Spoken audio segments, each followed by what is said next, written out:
país. A segunda onda do medo está oficialmente de volta à Europa. Os governos de Alemanha e França anunciaram nesta quarta-feira que vão outra vez encarcerar seus cidadãos. Os dois países farão um lockdown parcial para supostamente conter a chamada segunda onda do novo coronavírus. A Europa vive um aumento rápido dos casos de vírus chinês. No caso alemão, bares, restaurantes e outros estabelecimentos ficarão fechados por 4 semanas a partir de segunda, mas escolas e comércio permanecem abertos. Na França, Macron quis começar as restrições antes, já nesta sexta-feira, e elas durarão até 1º de dezembro, no mínimo, segundo o presidente. Outro país que retomou medidas de isolamento, a República Tcheca, decretou toque de recolher a partir desta quarta, entre as 9 horas da noite e as 6 horas da manhã. O país já havia estabelecido limitações na circulação, o fechamento de lojas, escolas e restaurantes e o uso obrigatório de máscaras. É assim que a gente começa, então, o programa desta quarta-feira. Queria ouvi-lo, Fiuza, a respeito dessas novas medidas restritivas de liberdades anunciadas hoje na Europa. Fiuza.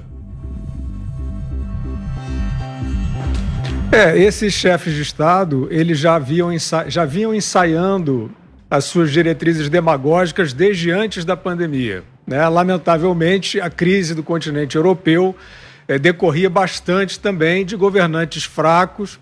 A própria Alemanha, que sempre foi o país do pragmatismo, vinha caindo de demagogia em demagogia na área populacional migratória, que não ajuda ninguém, a gente sempre diz.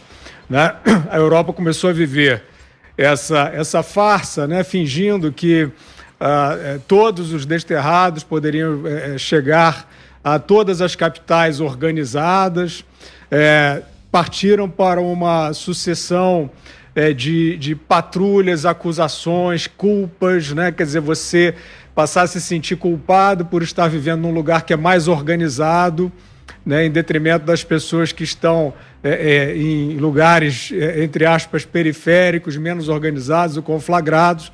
E eu estou fazendo essa digressão porque as condutas de agora, do continente europeu, que nós estamos vendo agora, absurdas, elas seguem exatamente a mesma diretriz, que é pura demagogia.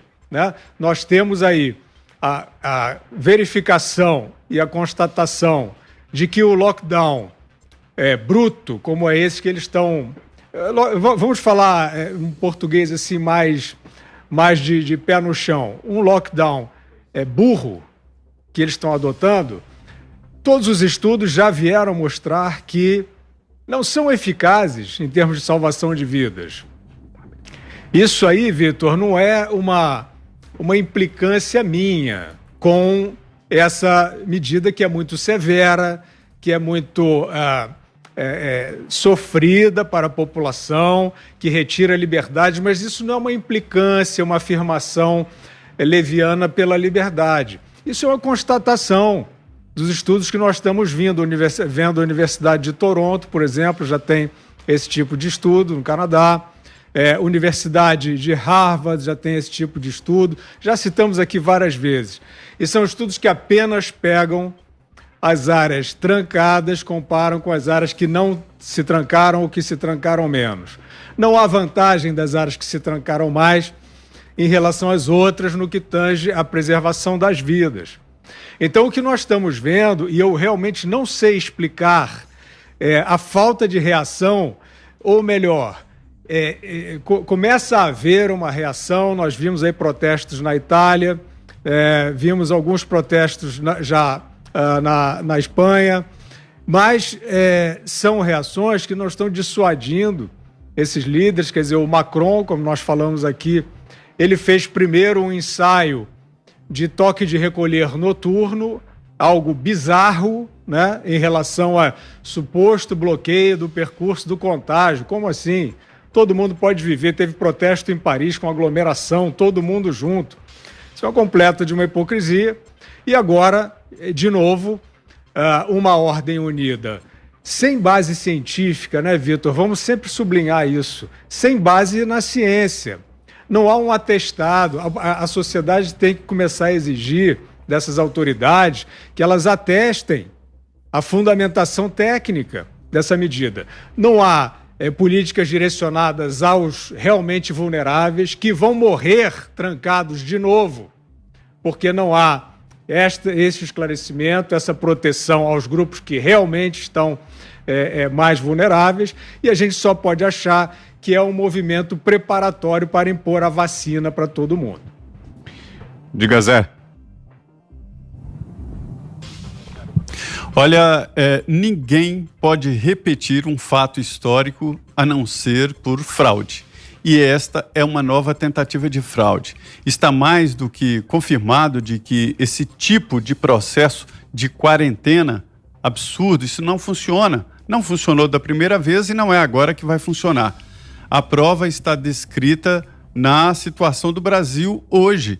O povo decretou o fim da quarentena. Há cuidados especiais com o uso de máscara, as pessoas mais vulneráveis estão se preservando e pronto. Agora, a repetição disso da Europa provocou um furacão no mundo inteiro. E em virtude exatamente desta possibilidade de um trancamento maior. Para se ter uma ideia, isto é um filme de terror sendo repetido. Ninguém mais acredita nessa possibilidade. Agora a gente vê, por exemplo, essa história aí da dificuldade de vacinas, dificuldade de cura. O que vier primeiro, ou a vacina ou a cura, o que vier primeiro está valendo. E não essa história de trancamento, o povo não aceita. Pelo menos o que eu tenho visto por aí é de que ninguém mais consegue levar o povo de volta para o trancamento. Não há lei, não há pressão que consiga mais isso. Olha, por onde eu andei, vi pessoas agindo com cuidado ali, com máscara e tal, evitando concentrações muito grandes, mas eu presenciei muita gente descontraída e nem por isso os números aumentaram tanto assim. Vi também que as campanhas eleitorais em vários municípios estão explodindo, estão promovendo concentrações enormes. E aí depois disso vem me falar que não pode ir para a escola, que não pode deixar um shopping funcionar. Isto é absurdo. E o Fiuza tem razão. Isto é um filme de terror assistido pela segunda vez, ou seja, uma repetição de um filme de terror. Não deu certo da primeira vez e não é nesta segunda vez que vai dar certo. E olha, acenderam um furacão econômico no mundo, esta proposta, esta ideia de um novo lockdown. Você, Ana? Inacreditável a gente ver isso agora, já dentro da pandemia, durante tantos meses, né, Vitor? Nós tivemos a doutora Nise Yamaguchi ontem aqui, dizendo, exatamente esclarecendo aí do tratamento hoje conhecido, né, por toda a comunidade médica mundial, em todas as fases da doença, no começo, ali na fase intermediária, até na fase um pouco mais grave.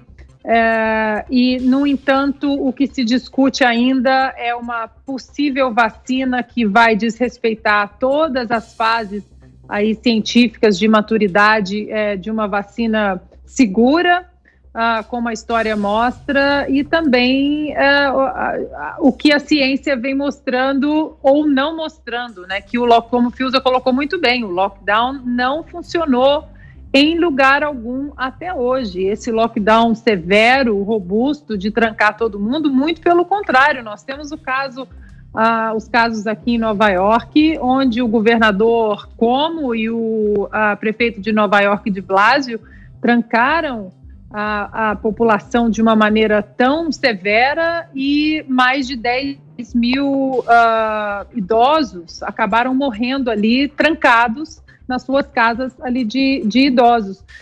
Um dado interessante que eu vi ontem, Vitor, olha só, a Índia, que tem 1 bilhão e quase 400 milhões de habitantes, o número de mortes na Índia por milhão hoje é de 80. E eles não implementaram um lockdown severo, um lockdown dessa maneira, onde ninguém está saindo. Muito pelo contrário, uma população de 1 bilhão e 400 milhões de habitantes tem aí a mortalidade de 80 mortes por milhão. Ou seja, eles estão tratando os seus pacientes, os hospitais não estão superlotados, eles estão lidando com a doença de uma maneira madura, como a doutora Yamaguchi nos reportou ontem aqui, e isolando os seus grupos de risco, os seus idosos e as pessoas com comorbidade. Então, isso que a França e a Alemanha vão começar a fazer de novo, eu acho que o Zé resumiu. É mais um filme de terror dentro dessa pandemia. Augusto. Não adianta nada, é a história se repetindo como farsa, mesmo que está provado que não adianta, né? A quarentena não é vacina. Continua o número de mortos, o número de casos confirmados e mortes já era prevista, uma subida porque eles se aproximam nos países que se aproximam dos meses mais frios, que vão se aproximando do inverno. O coronavírus se dá melhor aí com temperaturas baixas. Aqui no Brasil é o oposto, né? Porque aqui, como vamos nos aproximando, estamos já nos meses mais quentes do ano, o número continua caindo. E quando voltar a subir, é uma subida baixa e com número menor, muito menor de óbitos. O número de óbitos em São Paulo, se eu não estou enganado, está agora em 2 dígitos por dia, né? Isso. Tá Sexta semana de queda, né? Nesta semana. Então é o seguinte, o que é que deve ser feito, como insiste em recomendar o Dr. Anthony Wong, por exemplo, distanciamento social, uso de máscara, lava a mão, fica a 1,5 metro de distância e ponto final. Não adianta confinar. São Paulo, o Brasil, começou a reduzir a curva de casos confirmados e de óbitos com a abertura econômica, né? Cresceu durante o isolamento horizontal, caiu na abertura. Então está provado que não funciona. É só para equipar hospitais, agora já equipados, no caso da Europa. E é aquela história, né? Enquanto isso, na Suécia, vida que segue. Eles não aprendem. Eles estão repetindo os próprios erros. Agora nós já sabemos que não adianta nada, o que é muito mais grave. Eles só sabem fazer isso. Eles não investem no tratamento imediato, né, de quem está preso, que já vai, não espera a doença avançar, vai direto nos casos em seu começo. Não. Eles prendem as pessoas em casa até quando? E em descompasso com outras medidas, porque as escolas continuam abertas, o que é mais uma lição ao Brasil. Nem com o fechamento da Europa, eles voltam a fechar escolas, e aqui continuam fechadas. Então é um erro que vai ficar escancarado assim que fizermos o balanço final dessa pandemia.